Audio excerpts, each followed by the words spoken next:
What's going on, guys, and welcome back today to Forza Horizon 4. I recently posted some drifting gameplay here on my Logitech G920, and I had a few of you guys ask about my wheel settings, so I figured I would make a quick video today so I could give you guys those settings, and then I figured we'd take this car out drifting so I could talk about some of the decisions I made. So first things first, guys, we are going to head on into our settings, head on over to control settings, and then we have wheel. Now I just run the default layout 3, although I probably should assign a switch camera button, but for the sake of this video, I definitely recommend default layout 3, and the reason for that is it moves the e-brake over to the right bumper or the right paddle. As you guys can see on default 1, e-brake is the B button, which is just super hard to track while the wheel's spinning around, so I definitely recommend number 3 where you have that e-brake on the paddle. Now most of the real settings that you guys are going to want are in the advanced section, so if you hit start from here, you're going to get all of your advanced settings. As you guys can see, vibration's on, we got the next 2 settings off, switch look back camera is on, invert vertical is off, this stuff doesn't really matter, switch horn and photo mode, that's up to you guys, but this stuff is the meat and potatoes of our wheel settings. We got our steering dead zones at 0 and 100, steering linearity at 50,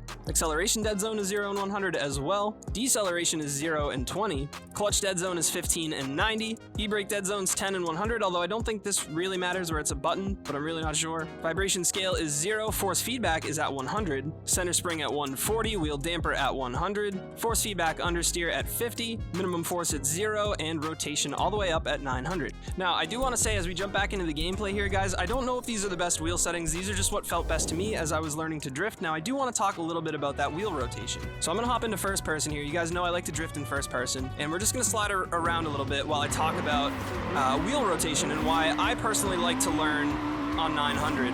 Now, when you go to lower steering rotations, it is easier to learn to drift because you got to use the wheel less. Imagine if I could drift and talk at the same time. I'll try and run it clean for you guys. One take, let's see. Here's Deadpool. What's up, Deadpool? I'm sure he's watching. Thanks for hanging, man. He saw me online, hopped right in. So this is my first run here at the crates on the wheel in a very long time. But as you guys can see, it really doesn't take too much work on the wheel, even though I'm using 900 degrees. Now, I would say it's really important right off the bat, just hop right into 900. Don't make yourself learn 900 later on. That's just silly. Go right out the gate and learn it. I could even show you guys, maybe I should make a separate video, but just some like beginner drills that you can do to learn to drift on the wheel. That probably should be a separate video, but for now, actually, I think once I finish this line here, I am going to show you guys just a couple things where if you guys are just starting out, because I assume if you're watching this video about settings, ooh, we got a wheel up in the air, let's go. You're probably wondering exactly where to start with driving too. Much better that time around. All right, redeemed ourselves on that run a little bit. So you guys are just starting out. You want to learn how to drift. It's all good. What you want to do is honestly just do a donut. Just do a donut, let the car spin out, put your hands off the wheel, figure out what the throttle does. If you let off, it might grip up, and just use your feet to drive the car around. Don't even touch it. And then eventually, once you have a good idea of what the wheel's doing without your hands on it, try and work it in a little bit.